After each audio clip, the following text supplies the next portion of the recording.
لە مامۆسای بیرکاریەوە بۆ ڕۆژنامە نووس و پاشان بۆ ناو سیاست ئەگەر ئەمە زۆر بە کورتی چیرۆکی ژانی تۆ بێت چۆن ژانی خۆت هەڵە سەنگێنیت کامەی وێزگیان بە وێزگەی گرنگ و پرسوود بۆ کۆمەلگاکە دەستنیشانەکەیت میوانی مەڵقەی بەرنمەکەی من گەنجێکە لەو گەنجانەی لەم دواییەدا لە مەدانی سیاستدا وەک ڕوخسارێکی نوێی ناو حیزبێکی دێرین دەرکەوت ئەو پێشتر لە هۆڵەندا مامۆسای بیرکاری بووە لەگە گەڕانەوەی بۆ کوردستان هاتە ناو دنیای ڕۆژنامە نووسیەوە لە وێزگەیەشدا زۆر ئۆقرەی نەگرت و بەرەو دنیای سیاست هەنگاوینە بینەرانی بەڕێزم کاتتان باش خۆشحاڵم لاڵقێکی نوێی بەرنامەی بەڕاشکاوی پێتان دەگەمەوە میوانی ئەڵلقەی بەرنمەکەی من ئاری محەممەد هەرسین سیاست مەدارە کاگاری بەخێر بیت ئەمە لە بارودۆخی پارتی لە شاری سلێمانی دەست پێ بکەم لە دوای ڕووداوەکانی حەوتەی شوباتەوە ئێوە خۆتان بارودۆخی خۆتان چۆن هەڵسەنگێنن بەرەو باشبوونن یان لەو کاتەوە ئەو نائارەمی و پشێوی کە دروست بوو هەر کاریگەری ماوە لەسەر پارتی من حەزەکەم بەسپاسەوە لە پێشە ڕاستکردنەوەیەک بەم لەسەر ئەو پێشێکی بڵێن جەناب بفەرمووت من شتێک نییە کە دوو ڕۆژ هاتبێتمەوە بۆ کوردستان و ئێستا دەستم کرد بێ بە سیاست من ساڵی 1970 16 ساڵ بووم ئەو کاتە بووم بە پێشمەرگە یعنی مەسائلی سیاسی ئەمە هی ڕۆژ و دوو ڕۆژ نییە من زۆر دەمێکە بڕیاری خۆم ماوە کە سیاست بکەم ئەوانەی کە من ناستن ڕەفیق من ئەو زۆر باشەسان ئەمە بەڵام تۆ لەگە گەڕانەوە سەرەتا بە ڕۆژنامە نووسی دەست پێ کرد و دواتر دەور دەبەرەوەی بادی هەنگاوتنا لە بەروی کاکە ڕێبوار لە بەرەوەی من بڕام بە سواڵی دەسەڵات نییە تۆپچی لە دەرگای خەڵک بی لی بپارڕێتەوە بۆی ڕەحمە پێ بکە و دەسەڵاتی سیاسی واتێ یا پۆستی سیاسی واتێ بۆیە ئەو مۆزوع ئەوەیە ئەوەی لاقی نییە بەسەرەوە بەس بێمە جوابی پرسیارەکە جەنابە ئێمە وەکو پارتی دیموکراتی کوردستان لە دوای حەڤەی شوبات بە تەشید ئێمە یعنی لە حەڤەی شوباتەوە ئینگلیزەڵێ inflection point نقطەی دابەزیم یا وەرچەرخان بوو بۆ ئێمە نقطەی وەرچەرخان بە تەشید دابەزینێکە بوو بەڵام من تەسەورەکەم لە ئێستاە وردە وردە بەرەو سەرەوە بچین ئەویش بە سیاسەتی حەکیمانی سەرکردایەتی حیزبەکەمان بەڵێ خۆتان یانی هیچ بێ دووادەچونێکتان هەیە دڵنیان لەوەی کە بارودۆختان ڕوو لە هەڵکشانە لەم شارە جاگەروانە بێ من چێکم لای جەنابێتە باش کاگەری بەگجۆری و زانیارانی لە بەردەستی منایە تۆ کە لە ئەوروپا گەڕێتەوە بۆ کوردستان ئامانجت ئەوە بوو کە لە ڕێگەی سندیکاکانەوە بەشداری لە گۆڕانکاریەکی سیاسیا بکەیت لە وڵاتە زۆریش تەرکیزت لەسەر سندیکای کرێکاران بوو بەڵام دوایی هەڵگەڕانەوەیکی زۆر تووپڕ لە فکری تۆە ڕوویە دوانی بڵین هەڵگەڕانەوەیە کە 360 پلە بوو خۆت بوویتە بەشێک لە سیاست و چوویتە ناو پارتی دیموکراتی کوردستان و بووم هەڵگەڕانەوەی بە شەرتێک ئەم مقابلەیە سانسۆر نەکەی 360 پلە یانی چوویتەوە سەر شێوەی خۆ ئەی بڵێ 180 دەرەجە مامۆسای بیرکاریم 360 یعنی یەک بازنی تەواو وایە ئاخر مەژەڵێن تەواو هەڵگەڕانە بۆستە 360 پلە یعنی چوویتە ئەو شوێنی کە مەبەستە بوو بەس ئەوەی جەنابێ مەبەستە بوو بە منی بڵێ 180 دەرەجە فعلەن وایە 180 دەرەجەکەیە بۆ وایە من زۆر بڕوام بە بزوتنەوەی سندیکاکان نەقابات هەیە بۆ لەبەر یەکگرسەی تاریخی ئەوروپا بکەیت ئەحزاب لە ئەوروپا لە ئەنجامی ئینشقاقی بزوتنەوەی نەقابات دروست ئەبن لە کوردستان بەعکسەوەیە بۆ نمونە ئەگەر سەیری حرەکەی سۆشیال دیموکراسی بکەی لە ئەوروپا لە دوای ئەوەی کە حرەکەیشی نەقابی دروزە بێ لە قەرنی 19 بەشێکیان ئینشقاقەکە ئەبێ بە حیزبی سۆشیال دیموکراتی سوید حیزبی سۆشیال دیموکراتی بەریتانیا لەیبەر وەکە پێڵم لەیبەر حیزبی سۆشیال دیموکراتی ئەڵمانیا بەس لای ئێمە بەعکسەوەیە ئێمە حیزبین خۆمان سندیکا دروزەکەین حیزبین یەشێتی قوتابیان و لاوان و خوێندکاران ومان دروزەکەین حیزبین یەشێتی ئافرەتان و ژنان دروزەکەین ینی بە پێچەوانەی ئەوەی کە ئەوان ئێمە لەوان لەدایک بین ئەوان لە ئێمە لەدایک بن من ئێستاش بڕۆم وایە کە سندیکایەکی بەهێزی کرێکاران مامۆستایان شۆفێرەکان ئەتوانێ دەوری زۆر گرنگ ببینێ بۆ دروستکردنی باڵانسی دیموکراسی لە کوردستان بەڵام کێ ئەتوانێەوە بکە ئەو کاتی کە حیزب بۆی نەبێت یا میکانیزمێکی قانونی هەبێ کە ڕێگە بۆ بگرێت کە حیزب تداخلی ئیشوکاری ناو سندیکاکان بکە بەس موشیلەکەی بژێوی ژیان لە کوردستان و فێرکردنی ئێمە وەکو پارتی و بەتایبەتی یەکێتی نیشتیمانی کوردستان لە دوای شەڕی براکوژی ئێمە خەڵکمان فێری معاش کرد یعنی تۆ بە معاشەوە مەبدەئی، تۆ بە معاشەوە حیزبیت، تۆ بە معاشەوە مامۆستایت، بە معاشەوە کرێکاری بە زوانیە، لەوانەیە تۆ مەبدەی وا بێ کە پیشەی مامۆستایەتیت ئەوەندە لا پیرۆز بێ معاشیش نێنی هەر مامۆستاوی. لە ئەوروپا خەڵک حیزب بەخێوەکە بە ئابوونا یەک دوو بە زەرایی بکە لەلایەن حکوومەتەوە میزانێکی تایبەتی بۆ دیاریەکرێ. بەس لە کوردستان بەعکسەوەیە، ئێمە خەڵک بەخێوەکەین، یعنی ئێمە وەکو حیزب بووین بە حکوومەت خەڵک بەخێوەکەین. ئەمایە منی گەیان ئەو قەناعەتەی کە زۆر زەحمەتە کاک ڕێبوار تۆ بتانی بەو شێوە ئیدیالیزمەی کە من بڕام پێێتی سندیکایەک دروست بکەیت کە بتوانێت فشار بێ بۆ سەر حکوومەت کە نەهێڵێ نەعەدالەتی هەبێ لە ناو کۆمەڵگە ئێمەیە. بۆیە جارێکی تر وەکو سەردەمی مناڵیم کە من زۆر بڕام بە سیاست هەیە بۆ چاکسازی لە کۆمەڵگەیە پێویستە بە دەسەڵاتی سیاسیە، بۆی دەستم کردەوە بە سیاست. یعنی هەستانە باواش بڵم داوای لێبورد نەکەم ئەگەر تۆ لە سندیکایەکە ئەکتیڤ بی معنایەوە نییە کە سیاست ناکەیت. چۆن سیاست ناکەیت؟ لەبەر سیاست دەکەیت. بەڵێ سیاست بەمانە فراوانەکەی نێک بەمانای حیزبایەتیەکە. بەڵام کاک ئاری تۆ ئەو قەناعەتت هەیە، ینی 100% قەناعەتەکەی تۆ وایە سندیکەکان لە حیزبەکانەوە لەدایک بەست. ئەی باش ئێستا تۆ خوو بگریت و حیزباناکەی کە و سندیکایانە ئەهێنە دنیاوە. بۆی ئیشەکەم لەو حیزبەکەی خۆما بۆ ئەوەی کە ئەو قەناعەتە بتوانم لای سەرکردایەتی خۆم دروستکەم یا لەو جیلەی کە لە داهاتووە بێ بە سەرکردایەتی پارتی دیموکراتی کوردستان کە فێری ئەوە بین کە ئێمە نابێت تەداخلی ئیش و کاری سندیکەکان بکەین، نابێت تەداخلی ئیش و کاری سندیکای ڕۆژنامەنووسان بکەین. بۆ نمونە ئەمە کەڵتورێک کە پێویستە دروست بێت، بەڵام بێ ئیشی بۆ بکەین. باشە، یعنی تۆ هەتا ئێستا چەند ئیشە کردو، چەند کاریگەریت هەبووە لەسەر سەرکردایەتی پارتی بە تایبەتی لە دوای کۆنگرەی سیانزەوە کە کۆمەڵێک گەنج هاتنە ناو سەرکردایەتی و حیزبەوە، تۆ چەند کاریگەری هەبووە لەسەریان؟ من کاریگەریم وا نەبووە، بەڵام ئەوە ئیشەکە قوربانجان خۆی کۆنگرەی سیانزە ئەگەر بە کات بیر لێ بکەیت وەکو دوێنێ بە وایە اینجا بۆی تۆ پێویستە بە کاتە. ئێمە لەگەڵ ڕەفیقەکانی خۆمانە لەوانەی کە لە مستەوای خۆمانن لە ئیش و کاری حیزبیە، لەوانەی کە سەروترن بە بەردەوام لە مناقەشەیان لەسەر مۆزوعانە. ئەمە مەسەلەی قەناعەتە. حیزبێک کە بڕای بە دیموکراسیەت هەبێت بە بەردەوام ئەم مناقەشەتەنی تایە لەخوا بەزیا بێ لە ناو پارتیا ئەو مەجالە هەیە، ئەو دیموکراسیەتە هەیە کە بە ڕاشکاوی تۆ ڕێی خۆت بڵیت لەسەر مۆزوعانە کە هەندێک جار ئازاری حیزبیش ئەدا بۆ لەبەرەوەی حیزب سەیری ڕابردووی خۆی ئەکا کە بەڵێ ئەم ئاڕاستەی سندیکاکانی کردو بۆ نمونە. من دایم شتێک گەڵێم زۆر هەواڵی خۆمانەزانن، منەڵ میشەتی ئافرەتان ئیشیەوە نییە بوو کە شوشە و قەڵەم و جانتا تاوزیەکە لە هەشتی مارچە. یەشەتی ئافرەتان ئیشی ئەوەیە کە داکۆشی بکە لە مافی ئافرەت، لەو ئافرەتانەی کە لەسەر مەسجێکی مۆبایل کە بە غەڵەت بۆی هاتووە باوشەی کوژێ، لەو ئافرەتانەی کە مێردەکەی ئەوەنە زەختی نەفسی لەسەرکات ناچارە بچێتە حەمامەکە و یەک بوتڵ بنزین بکە بەخۆی خۆی بسووتێنێ. ئەمانە بە خۆشحاڵیەوە ئەڵێم لە ناو حیزبی ئێمە ئەو مەجالە هەیە ئەو مەودای هەیە، بەڵام بکو چۆن کۆمەڵگەکە لە پرۆسێشی ئینتقالیایە حیزبی ئێمەش وایە، ئێمەش خەڵکی ئەم وڵاتین، ئێمەش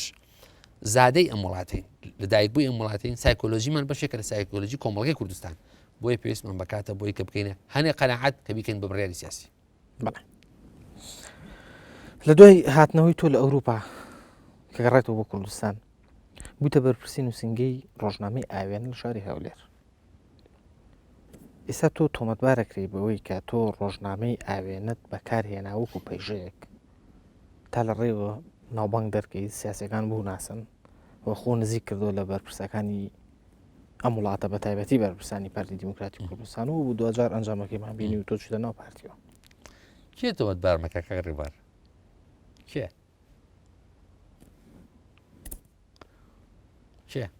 ئەوانەی کە ڕەنگە هاوڕێی خۆت بن ڕێگەوانی تۆ بناسن چێ مەسەلە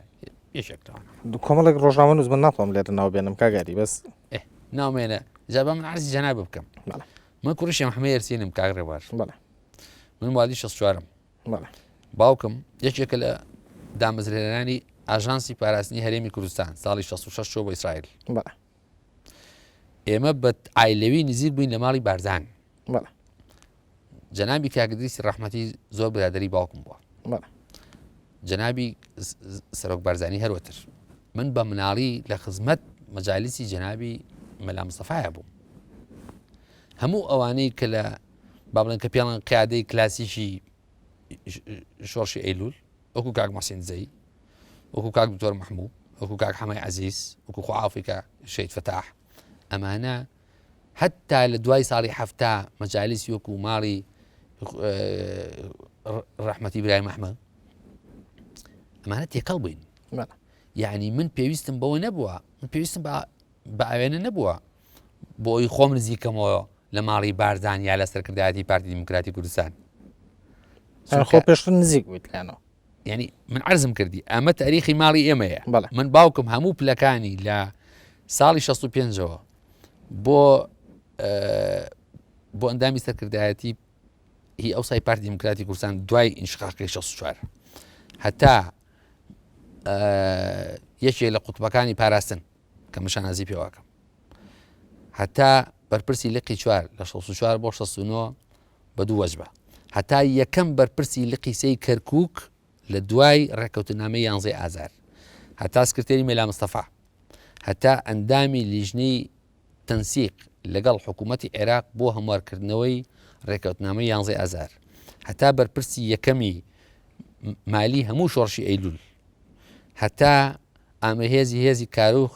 کە حیمایی ماڵی بارزانی بوو هەموو پۆستانی بینیوە ئێمە زۆر جار ماڵی ئێمە و ماڵی بڵین باشتی بارزانی نەمر دە 12 مەتر لەیەکەوە دووربین ئیتر من چی پێویستم بە ڕۆژنامەی ئاوێنەیە بۆ بچین بخۆم نزیکەمەوە لە پارتی باشە بەڵام کاگەری لێرە پرسیارێک سەر هەڵایەت ینی ئەمێ ئەومان بۆ یەکلاکێتەوە هەن تۆ لەگەڵ گەڕانەوەت لە ئەوروپاەوە بۆ کوردستان بۆ ڕاستەخۆ نەچوتە ناو پارتیەوە کە تۆ مێژووی بنە ماڵەکەت بێ لە ناو پارتیە ینی بۆ هاتیتە ڕۆژنامەی ئاوێنە و زۆر ئۆپۆزیسیۆنانە ئەدنووسی زۆر تون ئەو نووسی بۆ من ئێستا ئۆپۆزیسیۆنە قسە ناکەم ئەگەر بەویژدانەوە کاک ڕێبوار تۆ هەموو NRT و هەموو کێنێن و هەموو کورسات و هەموو ئاوێنە و هەموو هاوڵاتی هەتا ئێستا لە شوێنێکە هیچ کەس گوێ لەوە بووە کە من دانیشم ماستا و ساردکەمەوە نەبوو ماڵی بارزان نەبوو سەرکردایەتی پارتی نەبوو هیچ لایەنێک من هەموو جارێک لە مەسلحەتی خەڵکی کوردستان قسەم نەکردووە ئیتر بۆچی ئێستا ئاما بەس لە بەرەی بەرپرسیارەتیم هەیە لە ناو پارتیە یعنی ئێمە بە وەکو بڵێن بە شێوازە لە شێوازەکانی ئۆپۆرتونیزم حساب بکرێ بۆچی زۆڵامی پرسیارەکەی منە نەیەوانی لەگە گەڕانەوە تا بۆ نەچوتە ناو پارتیەوە بۆ بوویتە بەرپرسی ئۆفیسی ڕۆژنامەی لەبەرەی پێویستم بە تەنەفوسێکی شتێک هەیە کاک ڕێبوار یعنی من نازانم جەناب بە تەشید ئینسان بە ئینسان نەزانی نەک بە کۆمپیوتەر ئینسانێک کە لە کوردستانەوە ئەچێ بۆ ئەوروپا دوگمەیەک نییە پەنجەی پیا بنێ بڵێ ئادەی پەنجەیە بنێ بێرەتە ئیتر تۆ you are reprogrammed یعنی ئێمە پرۆگرامە دەکەین بۆی کە تۆ بی بە ئەوروپی بۆ لەبەری پێویستە بە ماوەیەک هەیە بۆ ئەوەی ئینگلیس پێڵە ئینتگریشن ینی خۆگونجاندن لەگەڵ بیئەیە تۆ ماوەی 18 ساڵ لە بیئەی وڵاتی خۆت دوور بووبی لە سیاسەتکردن لە وڵاتەکە دوور بووبی لە تێگەیشتن لەو ئاڵوگۆڕیانەی کە بەسەر کۆمەڵگەکەتە هاتووە بەسەر سایکۆلۆجی وڵاتەکەتە هاتووە بە تایبەتی لەو کاتەوەی کە ئێمە چوین بە ئەوروپا لە پێش وەکو بڵین سەردەمی ڕاپەڕین گۆڕانکاری گەورە هات بەسەر ئەم کۆمەڵگەی ئێمەیە حکوومەتی باس دەوری نەما لە کۆمەڵگایە تۆ پێویستە بەکاتە بۆی حاڵی بی لە سایکۆلۆژی حاڵی میلەتەکەی خۆ باشە بە پێچەوانی ئەوەی جەناب دەڵێ گەورەی نییە بۆ ئینسانێ لە ئەوروپاوە معاشێکی زل و زەلامی هەبێ وەکو مامۆستای ڕێزیات واز لەوە بێنێ بێتەوە بە 275 دلاری ئاوێنە ڕازی بێت نەچێ یەکسەر لە دەرگای پارتی دیموکراتی کوردستان و ماڵی بارزان با بڵێ من کوڕیشم هەمە یەرسینم تخوا یارمەتیم نایەن بۆی حاڵی بێ لە کۆمەڵگەی خۆی ئینجا بڕیاری خۆی بە هەن تۆ ئەو ماوەیەت کردە دەرفەتێک بووی کە لەواقعی کوردستان تێ حیزبەکان تێ حەقی خۆمە بۆی حاڵی بم بزانم وەزعی ئەم وڵاتە چۆنە ئەقتابی سیاسی ئەم وڵاتە چۆنن ئەنجا دوای ئەوە بڕێبە حەزەکەم شتێکتر بە جەنابە بڵێم ئێمە پاسۆک بووین کاک ڕێبوار لە ساڵی 92 هەم پاسۆک هەم بەشێکی زۆر لە حیزبی سۆشیالیست و حیزبی پارتی گەل ئەوەی ڕەحمەتی کاکسامی عەبدوڕەحمان تێکەڵ بە پارتی بوون هەموو ئەوانەی کە پاسۆک بوون لەو پێش خزمەتەکانیان بۆ حساب بوو لە ناو پارتیە یعنی ئەگەر بۆ ئەو هەموو خەڵکە حساب بێت ئیتر بۆچی بۆ من حساب نەبێ ینی بۆ من فەرقم چیە لەگە خەڵکی ترە لەوانەیە خەڵکە بێ خۆی ساغ کرد بێتەوە بڵێ کاکە من لەو لەحزەیەوە تەواو بەس هەموو ئەوانی کە مەسئولی ئێمە بوون لە ناو پاسۆکە دوایی بوون بە مەسئول لە ناو پارتیە ێ باشە ئەگەر بۆ ئەوان حساب بێت منش ڕابردوویەکی وام هەبوو بێ بۆچی بۆ من شتێکی غەریبە ئەگەر من پارتی بم ئەگەر من بڕوان بە ڕێبازی بەرزانی هەبێ بۆ شتێکی غەریبە بەتاکێت خەریب نییە حڕەتی سیاسی هەیە هەر کەس ئازادە لەوەی This is a damn free country وانە قسەکەی ئێمە لەوە نەبوو قسەکەی ئێمە لەوە بوو لە ڕۆژنامەیەش ئەهلیەوە تۆ ڕاستەخۆ بەرەوە حیزبێک علاکولین کاک پرسیار لە جەنابە بکەم هیوادارم کەتی نەکەنم بەرنامەیە ئەرێ بۆ ڕۆناڵد ڕێگن لە کابرایەکی ممەسیلەوە لە هۆلیوود ببێ بە ڕێز جمهوری ئەمریکا شتێکی زۆر تەبیعیە بۆچی گۆردن براون کابرایەکی سەحوفی ببێ بە سەرۆکوەزیرانی بەریتانیا شتێکی زۆر تەبیعیە بۆچی ئۆلۆف پاڵمێ لە کاتی لەو کاتەیە کە تەلەبە بۆ لە ئەمریکا خوێندوەتی لە هاروارد پامنێری ڕۆژنامەیەکی سویدی بۆ زۆر تەبیعیە و بێ بە سەرۆکوەزیران بۆچی تەبیعیە من بابایشی کوردی فەقیر ئەگەر دوو ڕۆژ لە ڕۆژنامە ئەگەر مقارنەی خزمەتی بەندەی مخلصتان بکەن لەگەڵ جەنابە لەوانەیە خزمەتی جەنابە زۆر زیاتر بێ لە سەحافی کوردیاتا من بۆچی بۆ ئەم بەڕێزانی کە ناوم بردوون هەمووی شتێکی زۆر تەبیعی بێ کابرا فلیمی دەرکرد بێ بە ڕێز جمهور ئیتر بۆچی لە کوردستانە شتێکی ناتەبیعیە تۆ دوو ڕۆژ لە سەحافاییشی کرد بێ سیاست بکەی دوای من پێش ئەوە سیاستم کردووە هەموو ئەو برادرانی کە هەنێشان لە ڕۆژنامەی ئەهلی ژەکەن کە من مەسئولیان بووم ئێستا خۆیان نەزانن بۆچی شتێکی ناتەبیعیە منە ملۆ تێ بگەم وای بەس کاگەرێمە یەک شتە بە بیر بێنەوە فەرموو یعنی هەندێک بۆ چوون هەیە مرۆڤ لە هەندێک قۆناغی ژیانیا دەری ئەبڕێت ئەم بۆ چوونانە وەک ئەوترێت لە زاکیرا ئەمێنێتەوە ڕاست من زۆر باش لە یادمەوە تۆ لە لێدوانێکدا بۆ ڕۆژنامەی کریستیان ساینس مۆنیتەری ئەمریکی زۆر بە تونگی دژی ئەم دوو حیزبەی ئێرە قسەکەیت و تەنانەت لە دێڕەکە ئەڵیت ئەم دوو حیزبەی کوردستان خوێنی شەهیدەکانیان فرۆشتووە یعنی عجیبەکە لە مایە لەم بۆ چوونە تونگەوە بۆ چوونە نێو سەرکردایەتی حیزبێک لەو حیزبانەی کە خۆت تاوانباریانەکەی بەوە من لەوە خراپتر وتوە قوربان بەتەکی من نەموتووە من وتومە ئەوانەی کە هەندێک لەوانەی کە هەتا دوێنێ لەگەڵ ئێمە لە شاخ بوون ئێستا ئەو مهمەی جاریانیان بیر چوەتەوە ئەو ڕاستە من لەو خراپتر وتووە من لە مقابلەیەکە لەگەڵ BBC ئینگلیزیەکەی وتم من تەرجمە کوردەکەی ئەڵێم بە ئینگلیزی ناڵێم وتم هەندێک ڕوخساری حکوومەتی هەرێمی کوردستان لە ئێستایە لە مافیاچێ ئەو ماوە هەموو کەسێک توانێت بچێت لەسەر سایتی BBC نەک سایتی BBC هەر بڕۆ سەر گوگڵ ناوی ئاری هەرسین لێبە ئەما بینیت بەڵێ ڕاستە منەوە وتووە بەس یعنی چی یعنی ئەگەر من ڕەخنەم گرت لە حکوومەتەکەی خۆم ئەو کاتە جەنابی کاک نەچیروان سەرۆشی ئەنجومەنی وەزیران بوو لە کابینەی پێنجەمە ئەگەر یعنی کە من ڕەخنەم گرت لە حکوومەتی خۆم ئیتر تەڵاقی سیاسی مەکەوێ ئەگەر من ئەکتیف بم لەو حیزبەی کە لەو پێش باسم کرد لەنەوە دووە حیزبەکەی من چۆتە ناوێەوە بۆچی وایە ئەمە کەی وایە لە سیاسەتە کەی شتی مطلق هەیە شێواڵێ زۆر باشە ئەگەر ئەمە بوو بەرپرسیارەتێکت لە نووسنگی هەولێری ڕۆژنامەی ئاوێنە بەڵێ ئەوترێت ئاری هەرسین ئەو کاتی کە بەرپرسی نووسنگی هەولێری ڕۆژنامەی ئاوێنە بوو شتێکی ئەوتوی بۆ ڕۆژنامەیە نەکرد تەنانەت نێتوانی کارەکانی بەرپرسی پێشخۆی تێپەڕێنێت کە بە شەرتێک بەرپرسی پێشتۆ پێ ڕۆژنامە لەو شارە پێما بە خەڵکی هەولێر نەبوو خەڵکی سلێمانی بوو ئێمەڵێ ناوە بێت با من شتێکە عەرز بکەم ئەگەر ئەمە ڕاست بێ بۆچی ئەو کەسەی کە من تەدریبم پێکرد و کاندیدم کرد هەتا ئێستا بەرپرسی نووسنگی ئاوێنەیە لە هەولێر بۆ من عەقدێکم هەبوو بەنگلیزی پێڵەن جنتلمن ئەگریمنت، یعنی ڕێکەوتنامەیەکی جوامێرانە. من سیویەشی حوتی 2007 بووم بە بەرپرسی نووسینگە ئاوێنە، وتم 1 ساڵم بنێ من ئەم ئیدارەیە توم و تۆڵەکەمەوە. سیویەشی هەشتی 2008 ئەو ئیدارەیەم ئەو مؤسسەیە بڵێن ئەو نووسینگەم تەسلیمی دەستەی نووسەرانی ئاوێنە کردەوە بە بەرپرسێکی نوێ و خەڵکی هەولێر و خەڵکی شەقڵاوە و هەتا ئێستاش ئەو خەریکە ئیژەکە و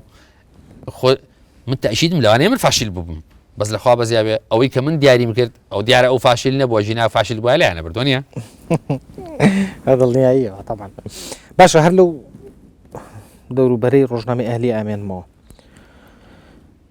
تۆ لە بەبەژاریکردن لە بەرنامەیەکە لە کەناڵە ئاسمانە کوردیەکانە هەرایەکی گەورەت نایەوە، تۆ باسی ئەوت کرد کە ڕۆژنامەی ئەهلی ڕۆژنامەگەری ئەهلی لە وڵاتە ئەژنێدای خارجی لە پشتە، هە لەسەر و بۆسوونی خۆت ماوی مەبەستی بەرنامەکەی ڕەنجە هە لەسەر ئەو بۆچوونەتی منوام نەوە جەناب زاکیرە خراپە نەبەدڵنیاییەوە. تۆ باسی ئەوت کرد کە ڕۆژنامەگەری ئەهلی ئەوەی کە خۆیان ناوناوە ئەهلی لەم وڵاتە ئەژنێدای خارجیان لە پشتەوەی و تەنانەت بۆی بەبیرە بێنمەوە، باسی ئەوەت کرد کە میتی تورکی لەم وڵاتە ڕۆژنامەیەک دەرئەکەوە بە پێیخواستی ئەوان شتەنووسن. وەڵی من حەزەکەم دوای ئەم بەرنمەیە جەناب هەر مباشیر دوای ئەم بەرنمەیە ئەگەر ئەم کەناڵی ئێنارتیە من تەشیدم ئەو بەڕێزانی کە لێرە ئیژەکەن خەڵکی ئەمینن و کاکتوانە سوحفێشی بە تەجروبەیە، من حەزەکەم ئەوە وەرگن لە کورسات ئەو مقابلی لە کورسات بوو کاک ڕەنج ئێستا لێرە ئیژەکات و لێی پرسن. من وام نەوتووە، من وتم هەندێک ڕۆژنامە و گۆڤار لە کوردستان هاوکاری وەرئەگرن لە دەرەوەی دەسەڵاتی حکوومەتی هەرێمی کوردستان و هێنی حیزبەکان. من نمونەم هێنایەوە کە ئەمریکیەکان دعمی هەندێک سنتەری میدیا ئەکەن، سنتەری میدیا هەتا بڕەکەیم دیاری کرد هەتا نزیکەی 500,000 دلار ئەینی ملیۆن دلار ئێستا ژێڵمەوە. ئەو زۆر کەسی زانی هەر من نایزانم. ئەمەش بۆ ئاڕاستەکردنی میدیا لەو کاتێکە خۆیان پێویستیان پێبێ. ئەمریکیەکان ئەوە یەکەم جاریان نییە شتیا بکەن، لە زۆر وڵاتی تر شتیوان کردووە بە ناوی دیموکراسی و لەم بابەتەوە، یعنی لە ناڵی ژێن و لە بزماریش لەم سەرەوە بە حکوومەت هەرێمی کوردستان ئێمە دۆستی یەکترین و قوواتی ئەمریکی لێرە ئەمێنێتەوە لەم بابەتە، لەو سەریشەوە دعمی گروپێک یای شتێکە بۆ لێدانی بۆ ئەوەی ئەم ئاوە بە بەردەوام لێڕێ ئەم ماسی خۆی تا بگرێ. من ژێڵێمەوە ئێستا عینی قساکەمەوە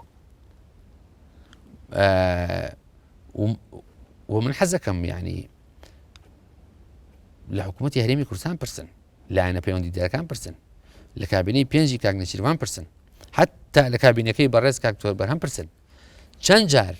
میدیاکان لە کوردستان هاوکاری کراون لەلایەن حکوومەتی هەرێمی کوردستانەوە ژێربەژێر بۆ ژێربەژێر حکوومەت بە لیستێ ناوەکانی بڵاو کردەوە ئاسایی بووە. چۆنیانیژە بڵاو کردەوە بە لیستێک ناوەکە ناوی هەموو میدیانە بڵاو بووانەیە کە حکوومەت پشگیریان نەکاتەوە و شتێکی ئاشکرایە کە حکوومەت بنحەیەکی داناوە بە ناوی میدیاوە پرۆژەی پشگیری میدیای سەربەخۆ کۆمەڵێک میدیا لە وڵاتە هەیە پشگیریە نەکات. تەنانەت ئەوەی کە تۆش باسێک کرد ئەمریکیەکان کە پشگیری لە هەندێک سنتەری میدیایی یەکەن، من قەناعەتم وایە شتێکی ئاساییە. دەستگای خەندانی چییە برا؟ من نازانم هیچ شەیە ئەوەندەی من ئەزانم ئەگەر تۆ ئەزانی هیچ شێ ئەتوانی لێرە پێمان بڵێ بەڕاشکاوی. ئەوە ئیشی من نییە، ئەو بەڕاشکاویە